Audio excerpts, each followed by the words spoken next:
Good afternoon, welcome back to the channel.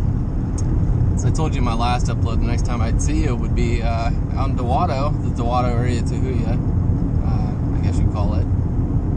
So yeah, I just made the turn off onto Dewatto Road, and haven't really seen many people out here. It's a good time of day. It is a Friday before Memorial Day, so I think the campground might be a little busy later on, but I've got my reservation, so that should take care of that.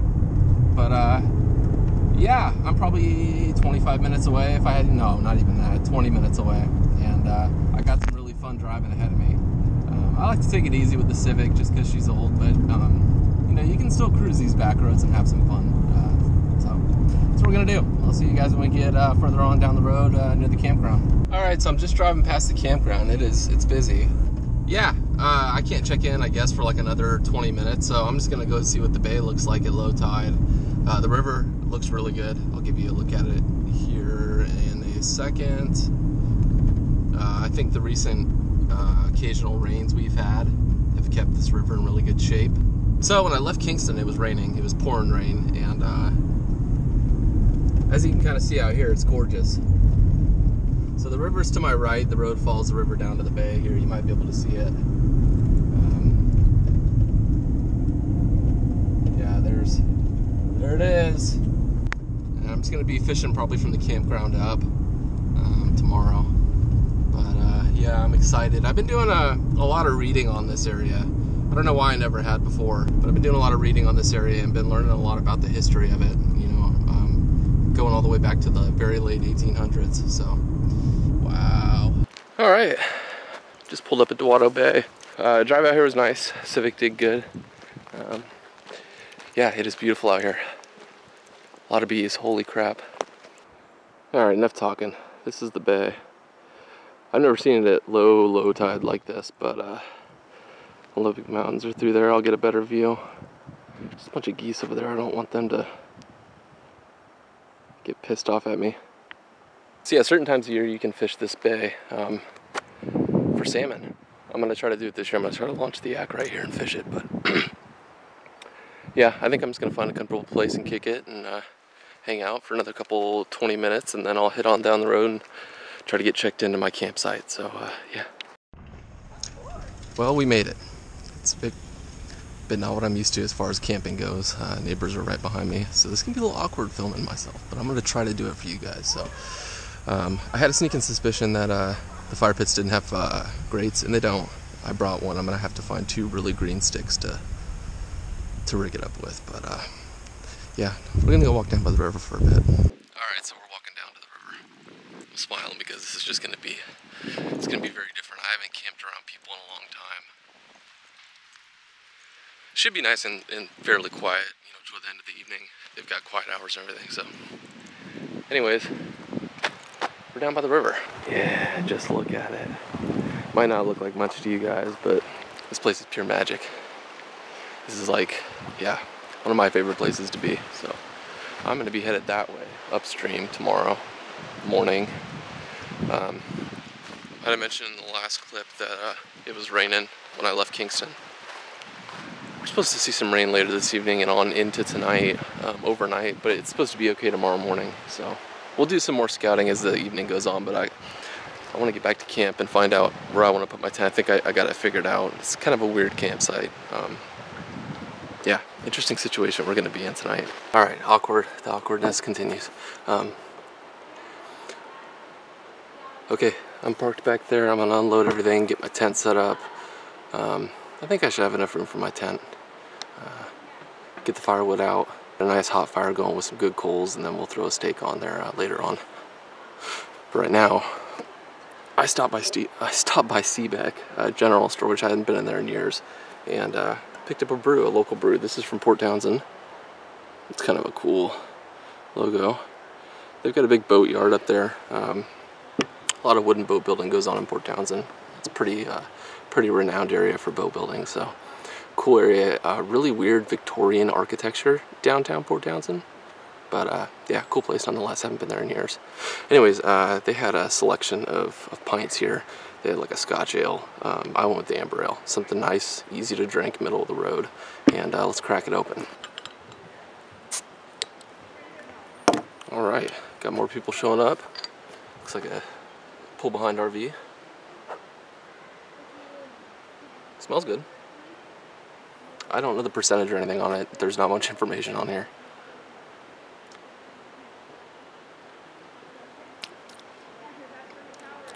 Ooh, that's good. It reminds me of something. Got a little citrusy finish, if I do say so myself. It's good. We'll sip on this and yeah, let's get setting up the tent.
Okay, y'all, we left the campground. I got camp all set up. I'm gonna try to get through here without getting stung. There are so many honeybees. I don't know if they're honeybees, but there's so many bees. You see all these yellow flowers behind me? That's all Scotch broom, I think it's called. Invasive plant here. I think they consider it a noxious weed. But you can see it's really tough stuff. It's got really thick stalks. Anyways, I am walking up where you used to be able to drive up. As you might be able to tell, there's a bit of a gravel lot I'm standing in. I'm really hoping the audio is going to turn out for you guys. It's a little bit windy out here, but I'm looking right down Dewatto Bay, right across the Hood Canal. You definitely can't tell now, but there used to be a big, this wind's crazy, a big concrete oyster shack right behind me, right where those bushes are now. There's the foundation. You can sort of, I think it went to about there, so you can kind of get an idea of the size. To the best of my knowledge, I'll try not to trip and fall. To the best of my knowledge, this was used as an oyster processing shack for years, because there's really good oyster grounds in the Hood Canal right out there. And it is crazy how much the tides come in just a short time we've been here. I do believe the tides in the Hood Canal tend to move pretty swift, pretty quick. So yeah, all this was exposed an hour and a half ago. Subaru just came hauling ass past. This is a fun little section of road, but you got to be careful. There's the road, and that's where you don't want to end up.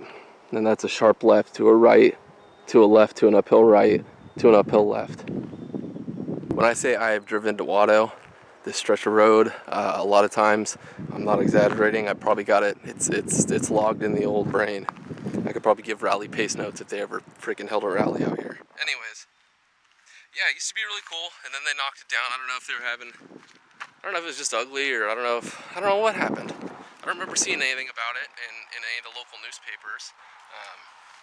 So I don't know, really weird, but anyways, this is it, Dewatto Bay. Like I said, certain times of year, closer to the fall, headed into fall and winter, coho and chum come up in here, chum especially, and you can fish for the chum out here.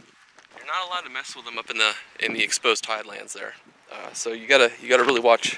You gotta watch where you fish and what you're fishing with a lot of times. So yeah, come fall, you'll see chum salmon running up into here. So it's pretty cool. I've never fished for them, and I've never fished for coho.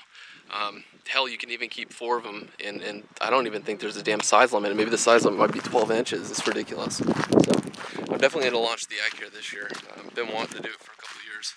See, I mean, a lot of my friends we used to come out here together in a group and drive the road out Anyways, we used to drive RV. You could drive all the way up here and park on the edge of the water. I might insert a picture here of us parked, I reckon right about here. Yeah, right about here looking out at the bay. Good times with good people.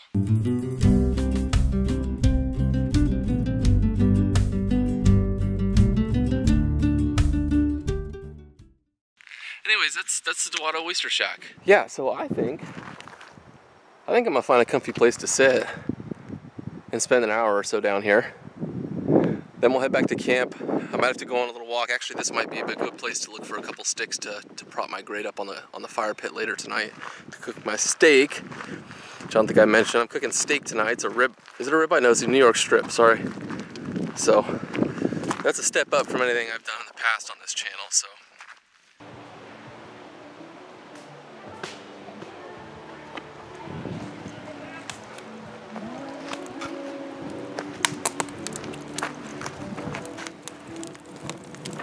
All right, got the fire going, trying to get some good coals going, and yeah. Okay, it is 6:45. Fire's been burning for a couple hours. I'm gonna let this burn down and then throw the steak on. So it shouldn't take long. It's not that thick of a steak. So, all right, I missed the whole shot of getting the steak on. I just didn't want to drop it in the fire. Put some French bread on there too. Baked potatoes are done. They're just staying warm. Yeah, I just turned the steak, flipped the steak once. Yeah, I'll get back when dinner's all plated up and ready to roll. I tried the steak already. It's absolutely freaking phenomenal.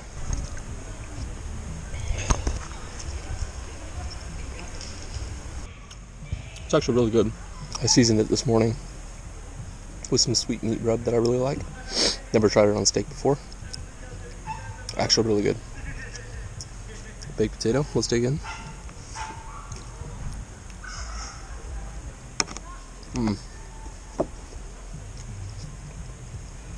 Excuse me. Very good. And there's nothing like cutting a steak with a proper knife.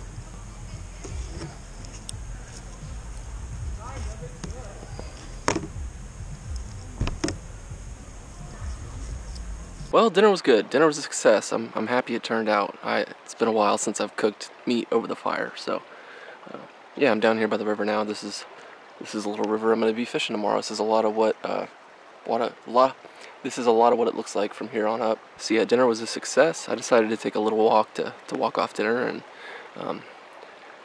take a little sneak peek at what I'm going to be fishing tomorrow. We got back to camp and I decided to head down the river a bit. I crossed the river because I thought that was the only way to get down here. But now I just stumbled upon a really, really nice trail in like this meadow. Big trees though.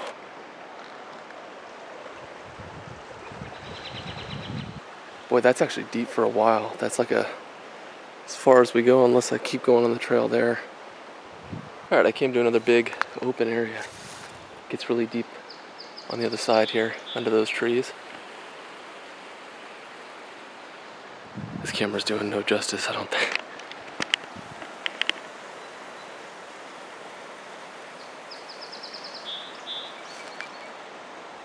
I've never been down here. This is all new.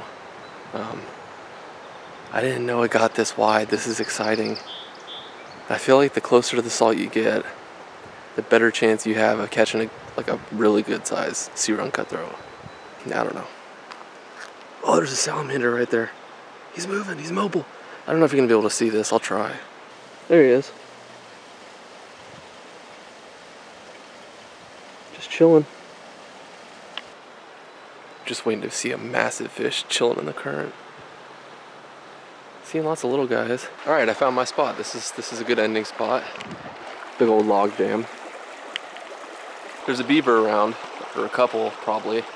I've been seeing signs, fallen trees, you know, obviously felled by a beaver. So that's kind of cool. They're getting around.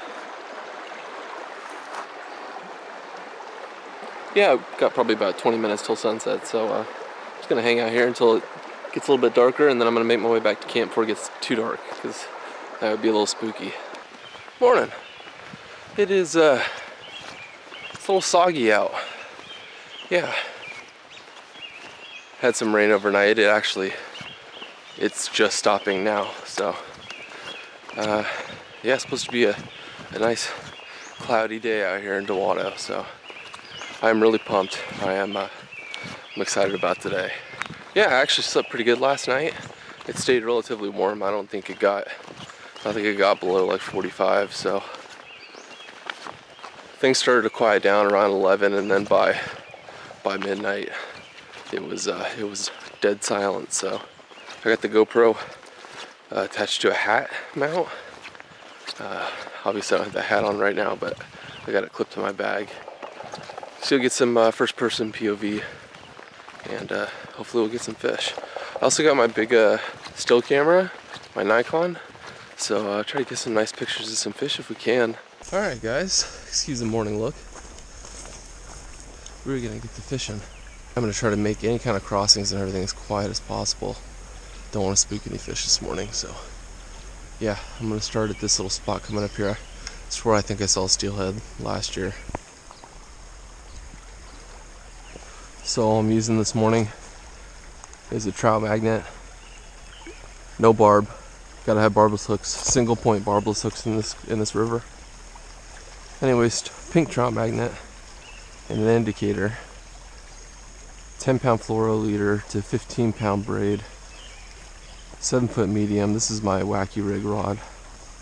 Probably much too heavy for what I'm doing, but I think it's gonna work out okay.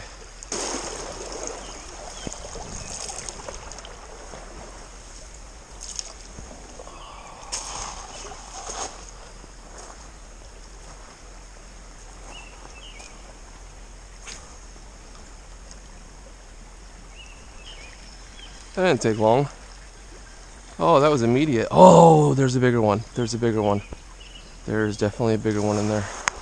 I'm gonna back up. And try that again. There was a bigger one.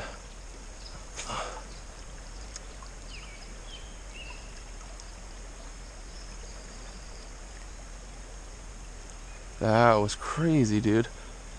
So, my theory is this place doesn't get touched during the winter, and a lot of these fish are sea-run cutthroats, so they spend time in the salt water.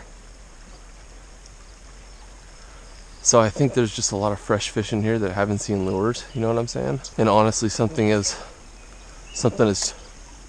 chill as the trout magnet.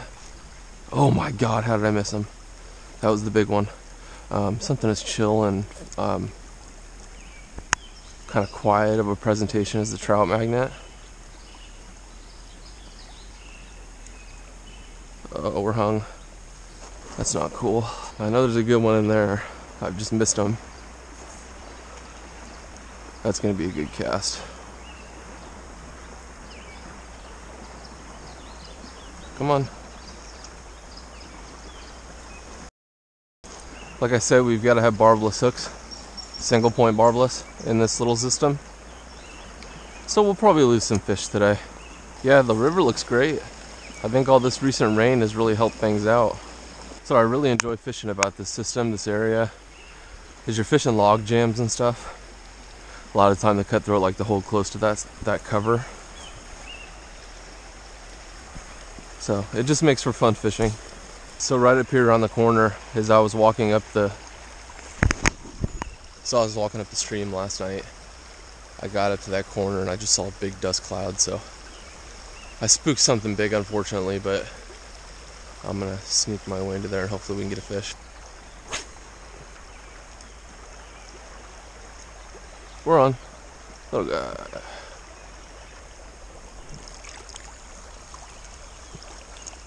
Oh no, don't do that. It's like a little rainbow.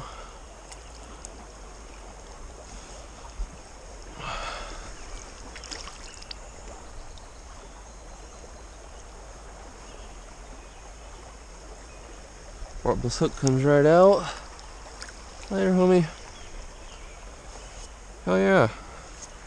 Not the big one I was looking for, but I'll take it.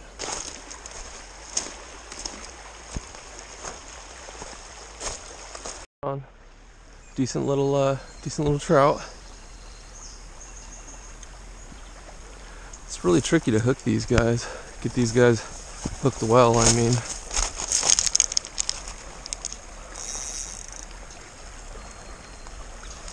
Alright. Come here, dude.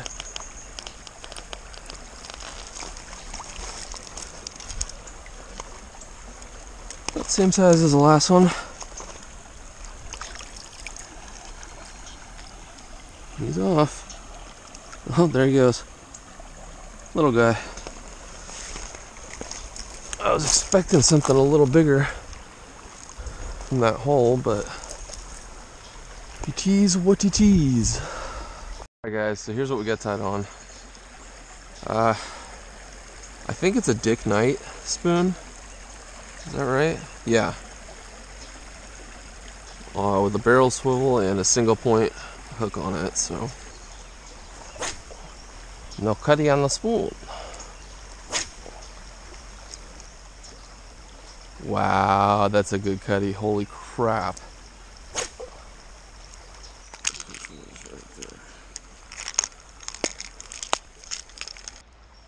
Alright guys, we got the little, I think this is an 1/8 ounce. Yeah, 1/8 ounce rooster tail.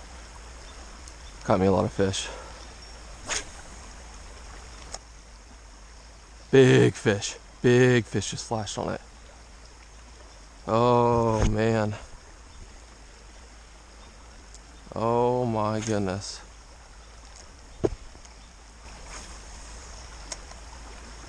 This thing is getting bumped every cast, guys.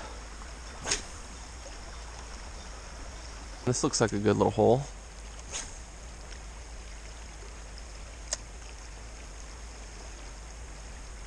There's one.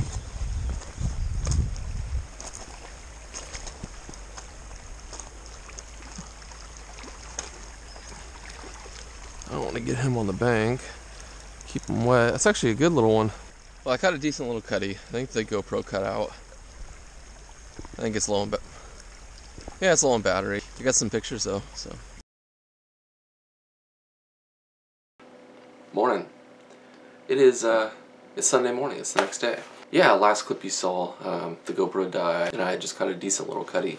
But yeah, I kind of figured by the time I got the GoPro to recharge or take a charge, it'd take too long, and that was that. So I found myself really far upstream, really far upstream, farther upstream than I've ever been, and there's still a lot of a river left to fish up from there. But anyways, I decided to stop going upstream. I looked at the time and figured, man, I could get back to camp and then maybe go downstream for a bit and still have time to break down camp and get out of there when I wanted to get out of there, which is about midday. So that's what I did. I hauled ass back to camp, and in the process absolutely smoked myself. Trying to wade quickly through knee to waist deep water tires you out quick, especially if you're not in shape. So by the time I got back to camp, I was absolutely smoked. Chilled out to camp for like 15 minutes, got some fluids in me, and then I decided I was going to go downstream for maybe, I don't know, an hour. Get back to camp and pack it up and call it a day. So that's what I did. Yeah, I went downstream. The portion immediately downstream from the campground, as I kind of showed you in the video, is really pretty. It's real pretty, and then it opens up into kind of like a marshland, and the river widens and deepens, and I caught like 2 or 3 immediately downstream of the camp. And then ran into like an ecology crew, biology, whatever you want to call it, like a biology crew. All a bunch of college-age girls, and looked to be volunteers, but they were out there on their waders. I ran into them on the river, and they were checking their screw trap. It's this big contraption. It's in the middle of the river, and fences on both sides stop the fish, funnel them in. It like slowly rotates from the current, and then it catches the fish and feeds them into a tank, and they check it, I guess, daily. I didn't talk to him, but this is just kind of what I gathered from looking at the thing and how it moved. So from then on downstream, I don't know if it was a coincidence or not, but I didn't catch or see really any fish. So got down close to the mouth where it really widens and deepens, and it's like marshland on both sides. I didn't get any footage. I was just kind of enjoying the wade at that point. Didn't do much fishing, you know, just mostly walking and checking things out, and you know, looking for fish. But yeah, I didn't see much, and spent about an hour going downstream. Looked at my watch, and it was probably 10 o'clock if I had to guess. So I decided I was going to head back to camp and yeah, I packed things up, and that's what I did. Got back to camp, and everything was still wet from the night's rain, so I broke out some towels and started going to work and trying to clean things and dry them as best I could before I just kind of roughly rolled them up, stuffed them in the Civic, and hauled ass home. So yeah, that's what I did. Broke down camp in about 20 minutes and headed on home, and yeah, immediately got the footage on the computer, and I was really nervous that I had done a horrible job of filming, and I kind of did, in my opinion, but I managed to piece it together yesterday afternoon. Pretty much spent all day yesterday afternoon editing and trying to get some things dialed. Camping was a success. Dinner was a success. I caught fish. I didn't get skunked. You know, I caught a handful. You know, probably 5 or 6 total. Decent little cutties. So saw some big fish, which is always cool to see big fish. Yeah, it left an appetite for more of that fishing. So I had a couple new ideas about where I'd put in and what section of river I'm going to fish in the future. So, all right, we got Memorial Day tomorrow. So yeah, let's remember what that's all about. Not just a 3-day weekend. It's got some purpose behind it. So, anyways, thanks for sticking with it and staying tuned. Thanks for the continued support on the channel, and I'll see you guys probably here, I don't know, in a few days with part 2 of the yak resto. So there have been some updates and some new ideas. I talked to my buddy Jake, and he had some really good ideas about laying my channel logo under whatever I seal the kayak with. So I'm gonna do that. I've been working on getting some stickers made of the channel logo. I cleaned up the channel logo a bit. So yeah, it should be an interesting project, but it's probably gonna push the project out. Hell, maybe a couple weeks. So we'll get some work done on it tomorrow for sure. Probably some more sanding. But yeah, that's probably going to be like a 3-part little series. I really didn't intend for it to be a series or anything like that, but I think it's going to be just the amount of work that I want to put into it. And I really want to do it right. You know, Jake said, he's like, dude, if you do it, just do it right. Just go all in, go all out, whatever. So thanks, Jake. And thanks, Mike. Mike chimed in on the video upload. He commented and had a good suggestion on what to seal it with. And yeah, he brought up satin enamel. Satin because you don't want it to be too reflective and just be freaking bouncing sun into your eyeballs all day, which is a solid point. My only concern is, will satin enamel be clear enough to lay a logo under and still look really good? I don't know. I'm gonna talk to Mike today, and yeah, we'll see. Yeah, thanks for watching, guys, and I'll see you soon.